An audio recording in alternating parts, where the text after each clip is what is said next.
Well, good morning, River Oaks. Glad to be with you here today. If you're just joining, if you're visiting us, my name is Aaron Nesbitt. Maybe you've been here for a while and you don't recognize me because I don't have a mustache. I'm Aaron Nesbitt, one of the pastors here.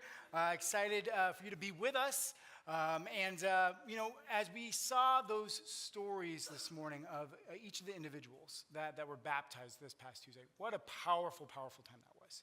But each of those individuals have an incredible story of God working in their lives and them surrendering and committing their lives to Him. And that is such a beautiful, beautiful thing.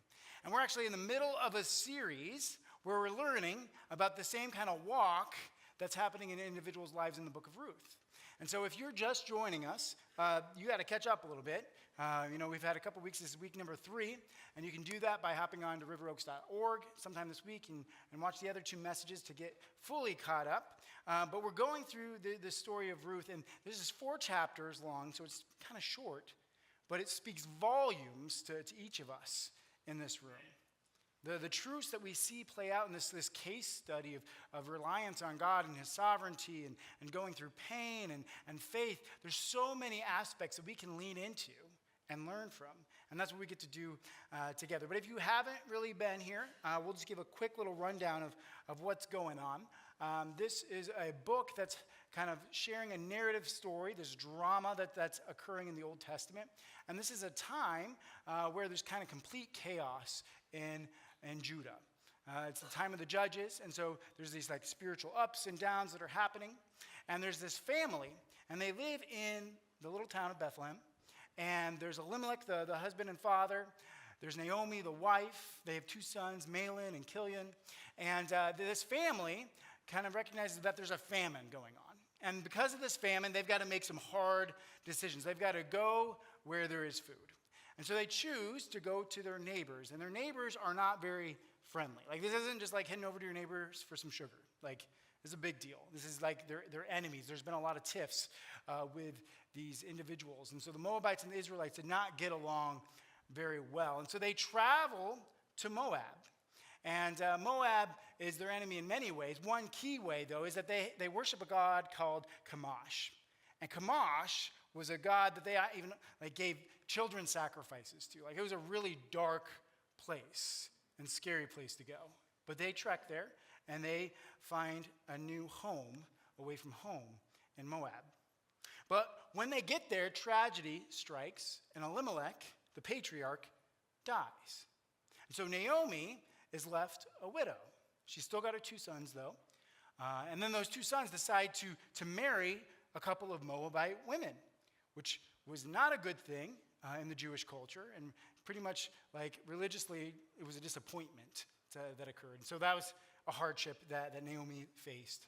But then both of her sons, 10 years later, die.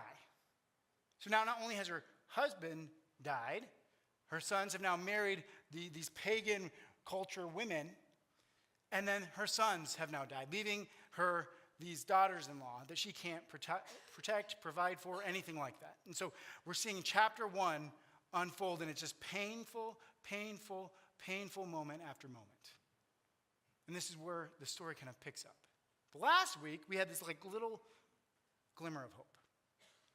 Because Naomi hears that there's food back in the town of Bethlehem. And ironically, Bethlehem is Hebrew for the house of bread. And so when there was a famine there, it was not the house of bread, but now it's full of bread again. And so she's like, okay, we get to go home.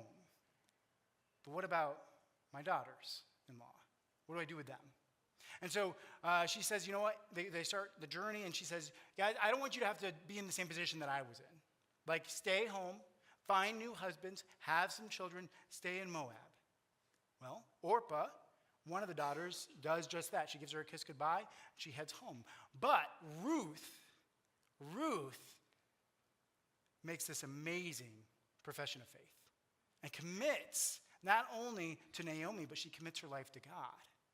She has this beautiful statement that's now classic. It's where you go, I will go. Your people shall be my people, and your God, my God. Just a beautiful little moment in the midst of pain that happens last week. and this really sentimental moment. And so there's a glimmer of hope in the midst of all this pain, but where we kind of pick up is they are heading back to Bethlehem now. After this sentimental moment, it should be a joyful reunion, right? Like everything's on the upswing. But that's not quite what's happening. What we're going to read through today is actually kind of a case study of how to handle pain and also how not to handle pain. Naomi is heading back home, but so much has changed. And so that's where we're jumping in right now. Ruth 1:19 through 22. So the two of them continued on their journey. When they came to Bethlehem, the entire town was excited by their arrival. "Is it really Naomi?" the woman asked. "Don't call me Naomi," she responded. "Instead, call me Mara, for the Almighty has made my life very bitter for me. I went away full, but the Lord has brought me home empty. Why call me Naomi when the Lord has caused me to suffer, and the Almighty has sent such tragedy upon me?" So Naomi returned from Moab, accompanied by her daughter-in-law Ruth, the young Moabite woman. They arrived in Bethlehem in late spring at the beginning of the barley harvest. So verse 19 starts off simple, like they continue on their journey to Bethlehem. If you remember at the beginning, like this was a good hike. Like this would have taken them a couple days to a week on foot, really hard trek. And when she left from Bethlehem to Moab, like there was 3 men with them to help carry things and to help protect them. Now it's just her and her daughter-in-law. Like this is a dangerous road. No protection, no provision. They're having to carry everything. Not only that, like just think about the emotional baggage. It's enough to carry, multiple wagons would need to carry the emotional baggage that's happening. They've had trauma after trauma, pain after pain. It's like there's a difference between a trip that you're like excited for and you're in good spirits, and then a trip when you're bogged down, right? When you're frustrated and angry, and that's a very different trip. Like it affects everything. But this is the journey that they're on. So you picture these 2 widows heading back to Bethlehem. And finally they reach Bethlehem, and the town folk kind of get word, and they say, "Naomi's back." And everyone is excited, interested, intrigued to see her. Like heads are popping out the doors, craning to see. And they're saying, "Is that really Naomi?" Which kind of has a double meaning, because Naomi means pleasant or delightful. And so the idea of like, is that really her? Like, I'm surprised she's back, but then also, is that really her? Like, she doesn't look pleasant. She doesn't look delightful. In 10 plus years with tragedy and trauma and aging and pain, like she did not look the same. She might have left delightful, but she was not coming back delightful. And so that's what they're seeing. And picture Naomi for a second, like having to go back into this environment. Like you're excited because it's home. You're excited because there's provisions, but it's also embarrassing. It's also shameful. There's some guilt here. She'd be hearing kind of like the gossip gals kind of whispering and murmuring, like, "Is that really Naomi? Where's Elimelech? What did she do to deserve all of that? Is that really a Moabite woman with her?" Like, yes, Ruth just had that beautiful moment of conversion, but to everyone else, she's still a Moabite. Amen.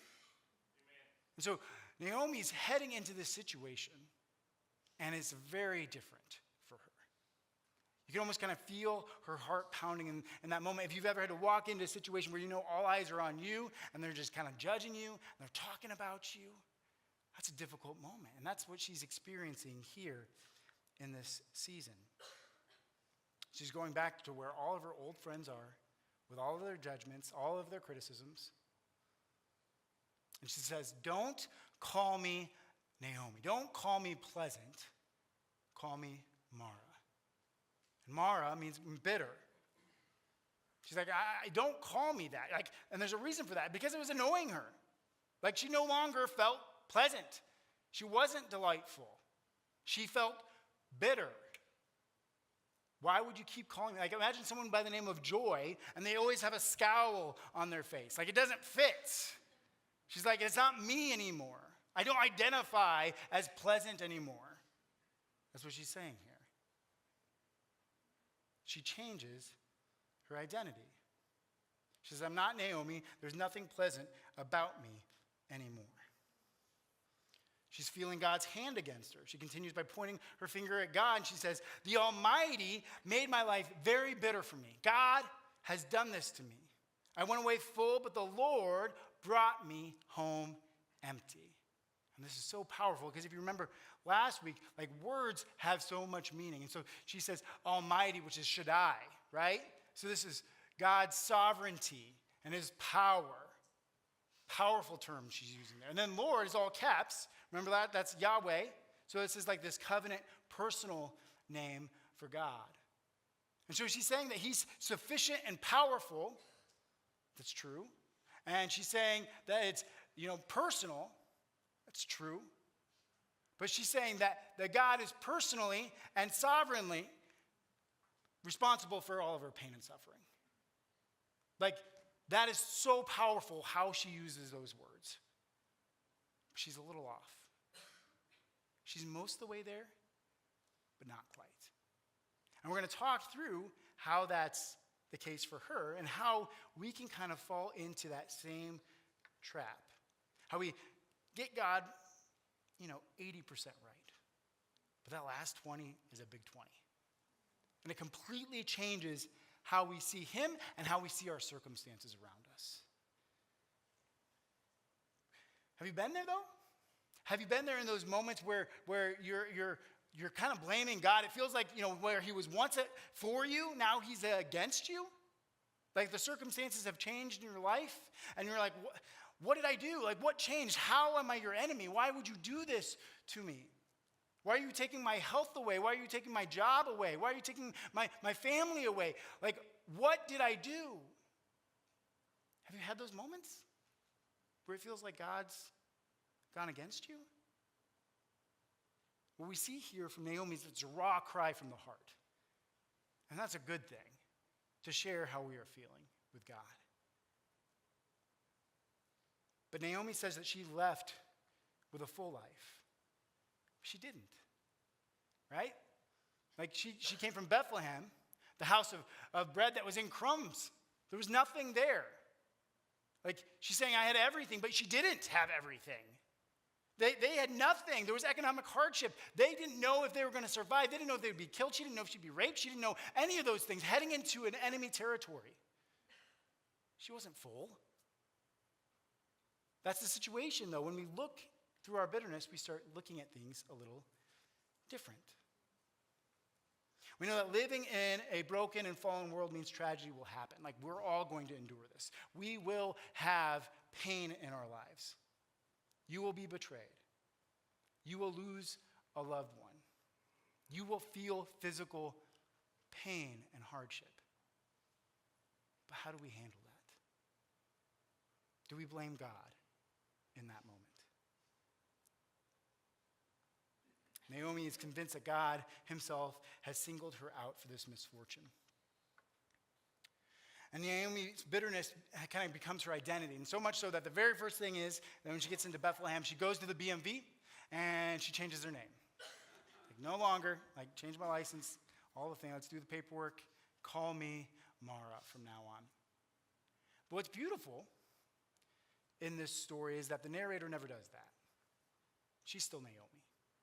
She's Naomi all the way through. Name changes aren't uncommon in the Bible. Abram becomes Abraham, right? We see that story. We see Jacob renamed Israel. But in all those cases, that's God doing the renaming. Like, he's renaming them. She's trying to take that upon herself.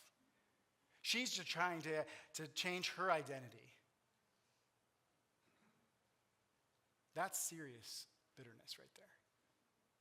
That's serious. When you allow bitterness to become your identity, it's no longer just a feeling. It's not just anger or frustration. Like, you're saying, no, this is who I am. Like, I am bitter. That's all that I am. That's all that I will be. That's so wrong in so many ways. But somehow, we kind of talk ourselves into thinking like it's justified. Like this hurt, it's justified. These feelings, they're justified. They hurt me. This was wrong. This was unjust. And so we hold on to that anger and we kind of let it become who we are. We let it fuel us as we push forward. And that's what she does. She lets this become her identity. She wants to be bitter, and she wants to kind of take off all the hope from the future. And so she makes these 3 accusations against God. The first is, God has taken from me. That's her first accusation against God. Naomi claims, when I left, I was full, but that was not really the case, was it? You look back, it was a very difficult situation for all of them. And yet, she looks at it and thinks, I was full. Everything was good. Everything was roses and butterflies. It was so awesome. That's what we do. That's what bitterness does. That's what anger does and frustration. It makes us have selective memory.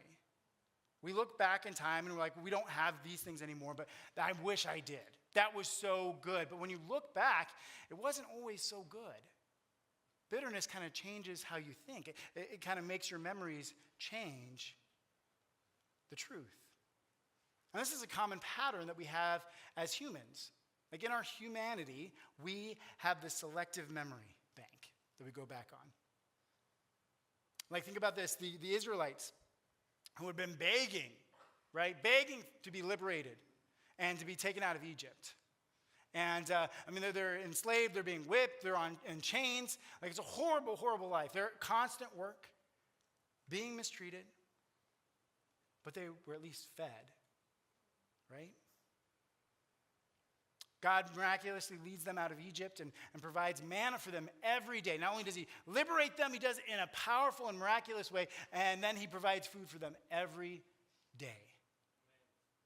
And yet, bitterness starts to set in. Selective memory starts to kick in, and you start thinking like we had it pretty good back in Egypt. Like, I don't want to eat this bread anymore. This is all we got. I remember the good old days back in Egypt. Look at Numbers 11. It says, and the people of Israel also began to complain. Oh, for some meat, they exclaimed. We remember the fish we used to eat for free in Egypt. And we had all the cucumbers, melons, leeks, onions, and garlic we wanted. But now our appetites are gone. All we ever see is this manna. But you were also slaves. You forget that part? That whole whipping thing? Is manna really that bad? That you want to go back into bondage? But that's what bitterness does. When we give in, we let our feelings become our identity. We look back and we have this selective memory. Not only that, we kind of look at our present and we look at our future and we select things that we want. We use the lens of bitterness in our lives to see what we want to see. So we see this. This is something that humans struggle with. It's like people always reminiscing about the good old days, right? The good old days, right? But even back then, like your good old days, someone was saying that about their good old days, right? So if you just keep going back, and until the Garden of Eden, I guess that's true. But come on. Yeah, there were some good things about the good old days, but there was plenty of bad going on too. It's a lot of country songs, right? That are based off of that, right? The old jeans, the good old jeans, those were good. The old dog was better than the current dog. The old truck, way better than the current truck. And it's always looking back with this bitterness and I wish I had this. This should be this way. That's what bitterness does to us. The reality is a bitter heart has a bad memory. And maybe you're not dealing with bitterness. Maybe you're not struggling with anger or frustration or there's nothing going on there in your heart. You need to still take this in. Because you need to not trust your heart when you're bitter or you have those emotions because it has a bad memory. Tuck that in. Recognize that. So that when you do find yourself struggling with anger or resentment or bitterness, that you can just remind yourself, like, hey, that's not true. That's not true. I'm looking through the wrong lens right now. Rose-colored lenses of bitterness when you look backwards. The second accusation is that God has testified against me. Naomi looks at her circumstances, everything she has lost, and concludes that this must be God's final judgment on her life. In her mind, God has weighed her poor little Naomi and declared her a failure, declared her as unworthy, declare her bitter and a waste. That's what's going on in her mind. And if bitterness has an ugly twin, it's self-pity. A bitter person is constantly lamenting about how miserable life has become. When bitterness takes root, even the smallest inconvenience or setback feels devastating. Bitterness is critical. Bitterness can find flaws in a masterpiece. It wants to drag everyone else down with you. That's what bitterness does. Naomi is doing what we all do, trying to make sense of her life. She's searching. She's like, why did this have to happen? Why did it have to hurt so bad? Why couldn't have this been the case? If only this would have happened. What does it all mean? Like, those are questions that we all ask. Those are things that we wrestle with when we're dealing with pain. But here's the problem.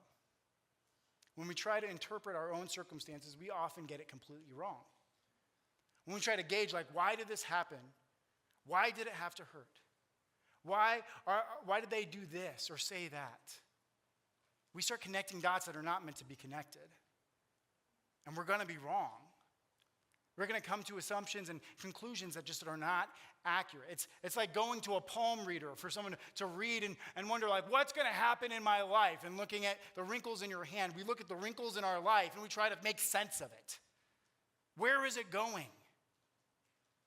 So much, though, that Mara, she's like, I'm bitter. I will always be bitter. This never changes. How dare we? How dare we say we know better than God? That we know how this should go and we know how this needs to go. That's not our place. But bitterness says that it is. While Naomi shakes her fist at God, she's got the best blessing standing right next to her in Ruth. She's blaming God, she's pointing to God, and she doesn't have a clue.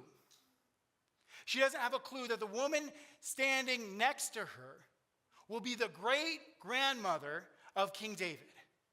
No clue that God is going to completely redeem this entire situation.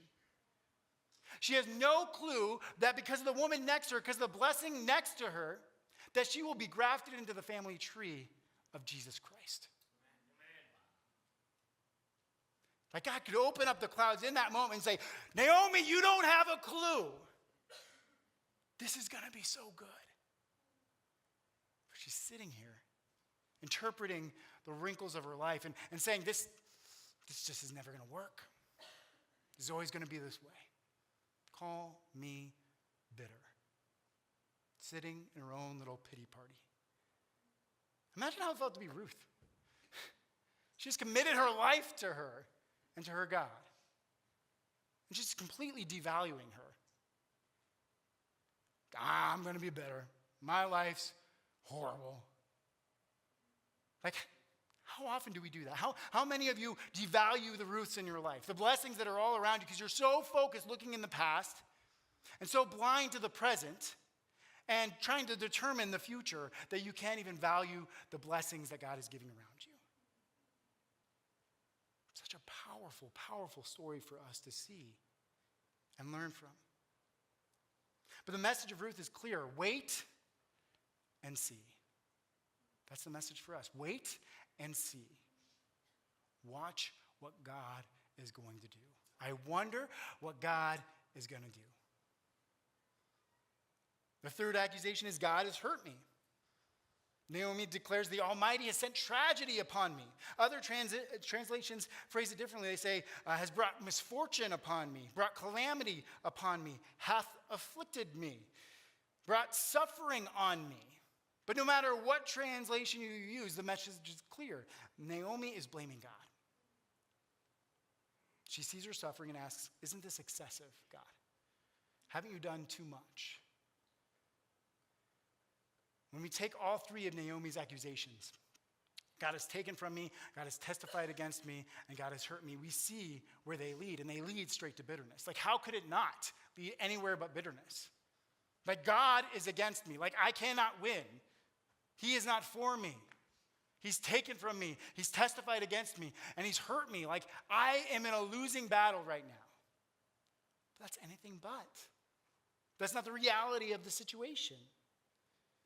But this is what we find ourselves doing. We blame God. We let bitterness kind of set in our heart. And bitterness doesn't hurt the person that we're holding bitterness against. You know who it hurts? Us. You know who else it hurts? The people around us. The people that we're leading. The people that we're supposed to be caring for. Let's step back for a moment from Naomi's story here in Ruth. Hebrews 12:15 actually talks about bitterness. It compares it to a root. It says this in 12:15, look after each other so that none of you fails to receive the grace of God. Watch out that no poisonous root of bitterness grows up to trouble you, corrupting many. Bitterness is like a poisonous root. What a great illustration that is. You know, a root, like we're like right in spring, like just give it a couple weeks, we're gonna have grass, we're also gonna have dandelions and all the other weeds. And anyone who pulls weeds knows, like, you know, if you just pull a weed and you just get the top, what you see, come back tomorrow, it'll be right back. Just pops right back up. And we do that with our bitterness. We allow it to be rooted. You got to go in there. You got to dig in, and you got to pull it all out. And even if you just leave a little bit of the root, it's going to still grow back. Bitterness is the same. We have to truly dig in there and get all of it out so that none of it comes back. That's not just for yourself. That's for those around you. Like, it's our duty to make sure that we are not bitter. You look at your brothers and your sisters and you help dig that root out so there's no bitterness there. So many people aren't being corrupted. It's looking out for each other. It's looking to yourself and recognizing, is there any bitterness in me? I need to root it out and get rid of it. Here's what we need to see about bitterness. It's going to happen because we do live in a fallen world. There's going to be pain. And bitterness usually comes from deep hurt, from deep pain, from tragedy. So when you go through tragedy, be on the lookout. Because bitterness is just around the corner if you're not intentional. When someone you love or care about is going through tragedy or pain, be on the lookout. Because bitterness is just around the corner. We have to be intentional about this. You have to recognize ahead of time, bitterness skews our perspective. Like, it changes the way we look. It has a different lens about the past, the present, and the future. It doesn't make sense to everyone else. You're seeing something different than everyone else. We have to know that about bitterness, that it's not accurate. So when we're feeling it, we can't trust our bitterness. We have to look to Scripture and truth. Bitterness is going to blame God. Your situation is going to feel bigger than all of history. You're going to misalign and misratio the dynamics that are at play. And you're going to want to blame God. Your bitterness or others' bitterness is going to harm your relationships with others. It's going to make you not trusting. It's going to make you not caring. It's going to make you so self-centered that you can't even think about anyone besides yourself. Worst thing about bitterness is that it rejects hope. Just like Mara, by saying this is the way it's always gonna be. What kind of life is that? To just say this is the way it's always gonna be. There is no hurt so deep that God cannot heal, that God cannot redeem. We can't look at a situation and say, this is the way it's always going to be, because we serve a God that changes things all the time. And we look at Scripture and verse after verse after verse of him working and giving hope in the darkness. So when we recognize that we're seeming hopeless, then there might be some bitterness that's there, and we have to start rooting that out. We have to start getting rid of that bitterness. Because if you leave any behind, it's going to continue to grow. Bitterness is painful because it keeps the wound fresh. It doesn't let it heal. It preserves the pain. And we have these areas in our life where it was right for us to be angry. That was an injustice that occurred. I'm so frustrated with that person or that incident or that time, and I'm going to just hold on just a little bit of it, right? Because it'd feel wrong to give it all away. Because someone will forget that this even occurred. If I let this go, it's it never happened. So we hold on tight just a little bit. And that grows, that bitterness grows. And the pain that we endured is actually preserved when we do that. That wound is still fresh. And what we do is we keep reliving that experience in our mind and in our heart. We keep going back to that traumatic event and we relive it. And we're like, well, if only this would have happened, then if they would have said this, or if they could have done that, then this would be that way. Or maybe we can make it happen this way. And we go through all of those situations in our heart. We're just reliving the pain over and over and over and over again. You know what bitter does? Bitterness, it's going to age you more than anything. Yeah, you had the trauma. Yeah, you had the incident. But what's going to really do the damage is bitterness. Because you keep reliving and keep re-experiencing that moment over and over and over and over and over again. And you just don't want to let go. That's what bitterness does. We're called to cut it out. We're called to let it go. We're not meant to hold on tight to bitterness. You know what? Naomi gets some things right, though. She does. She does. She does get it right that God is sovereign, that he's all powerful, right? She gets that right, that he's in control of everything. There's some good theology here, but in her bitterness, she misses a few key details about God, a few key truths that she should know and that we should know. And for us to learn from Naomi, we're also going to look at two other examples in the Old Testament of how they handled pain in Job and Joseph. Job, if you don't know the story, he's a quick rundown. Really godly guy, doing well, very successful, really wealthy, lots of kids, lots of flocks, just really well-to-do guy. And there's this cosmic conversation between God and Satan. And Satan comes down and he gets rid of everything, takes everything out, one by one, his family, his flock, his finances, everything. And this wasn't just over time, though. This was all in one day. So imagine all of that happening all at once. You talk about trauma? You talk about tragedy? He's experienced it. And you know what? How do you think he responds? Does he start wagging his fist at God? Making these accusations at God? No, he doesn't do that. Look at this, Job 120. Job stood up and tore his robe in grief. Then he shaved his head and fell to the ground to worship. He said, I came naked from my mother's womb, and I will be naked when I leave. The Lord gave me what I had, and the Lord has taken it away.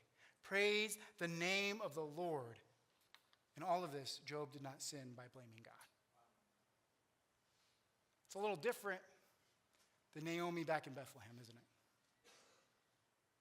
It's a little different kind of reaction and response to pain and tragedy. See, he gets it right. He recognizes that, yes, God is in control of everything. God has a plan. He is sovereign. But he's also good. And he's worthy of our praise no matter what. Joseph, he had a big family. He was actually the favorite son of Jacob, and his brothers were jealous because he got this like really fancy, colorful coat, right? And they end up beating him up, throwing him in a pit, sell him to these traders that were heading to Egypt. And he becomes a slave. So it goes from favorite son to slave. Not only that, once he's a slave, then he gets falsely accused and he gets thrown into jail. And he stays there for a long period. But then in one of the best, comeback stories, rags to riches stories ever, he actually comes to be the second in command in all of Egypt. In kind of a thematic way, there's a famine that happens, and his brothers have to kind of come crawling to Egypt, and they come crawling to him to provide food for them. Then their father dies, and in that moment, they're like, this is where he's going to get revenge. This is where he's going to get payback. The justice will be served. We are in trouble. But look how he responds. Genesis 50, 19 through 20. But Joseph replied, don't be afraid of me. Am I God that I can punish you? You intended to harm me, but God intended it all for good. He brought me to this position so I could save the lives of many people. See, Joseph saw what Naomi didn't. He saw God's goodness. He saw God's planning. He saw his sovereignty. And that he was using it for good. That's how Joseph responds. Very different than Naomi in Bethlehem. Very different than maybe we've handled bitterness and pain and frustration in our lives. Trusting in God's sovereignty, not blaming him. When we embrace both God's sovereignty and his goodness, it frees us. It frees us. It lets us know that we don't have to try to control this. We don't have to hold on to that bitterness anymore. Like, it's not us that's in control, it's God. He's in control. He can be the judge. He's got it figured out. And if there's an injustice, if there's wrongdoing, he will deal with it. Because he's working things for his good. Amen. And we can trust that. How do you trust that when there's pain in your life? How do you trust that when you feel that pain and there's tragedy in your life? How do you do that? You look back to the cross. As a Christian, you look back to the cross because there's always a Ruth standing by your side. You will always have a blessing by your side because of Jesus Christ. It doesn't matter what's going on in your life. Don't put your blinders on and miss that. We go back to the cross. A beautiful picture where God takes the most destructive act in all of humanity and he uses it for the most beautiful salvation of all of us. If God can take that horrible situation and redeem it to such beauty, he can handle whatever it is that you're dealing with. So when we're dealing with pain, what do? We look back to the cross. We recognize that he is in control, he has a plan, and he is good. Look at Romans 5:8. It says, but God showed his great love for us by sending Christ to die for us while we were still sinners. That's who God is. That's how we can trust his goodness. Romans 8:32, since he did not spare even his own son, but gave him up for us all, won't he also give us everything else? It's all there. You can trust him. He's proven himself over and over to us and ultimately with Jesus Christ. So whatever pain you're dealing with, trust God. Look to God. Recognize that he is good. He's not the author of evil, but he will take evil and he will use it for good. Bitterness comes naturally, and it's going to be there. It's going to be there. What we do with it, how we handle it, is up to us. Bitterness is an attitude. It's a choice that you get to make. Are you going to choose to be bitter, or are you going to look to the cross? Are you going to look to hope? You need to trust that God is working graciously, powerfully, and for your good. Look at how Ruth chapter 1 ends. So Naomi returned from Moab, accompanied by her daughter-in-law Ruth, the young Moabite woman. They arrived in Bethlehem in late spring at the beginning of the barley harvest. And that's so beautiful because God's in the details. God's in the timing. He timed everything up so Ruth would convert and commit her life to her and to God. Timed it up so as right when they're getting there, it's time for a harvest so they could be provided for, so that he could care for them. But in her bitterness, she has no clue what's in store for her. She has no clue what's going to happen in chapter 2, chapter 3, and chapter 4, and how God is going to work powerfully in her lives. And we need to trust. We need to believe that even when we're going through a hard season, even when we're going through pain, that blessing's around the corner. And that blessing is right by our side in Jesus Christ. Amen. Let's pray. Father God, we thank you so much for this book in the Bible, this story of how you've just moved powerfully in individuals' lives. How you're in the details, how you recognize, and how it points to how we shouldn't handle pain, but also for giving us the truths of Job and Joseph and how we should handle pain, how we can handle pain. We love you so much, but we apologize for the moments where we've let bitterness kind of set in our heart and take up root. We scrape that out today, Lord. We remove that. We don't want to hold on to that any longer. We want to let it go and trust you with the outcome.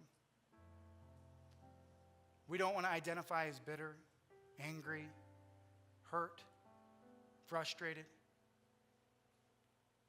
We want to identify as your son or your daughter. And everything what that means to be your child. Help us trust you. Help us praise you. We give you all this in Jesus Christ's name.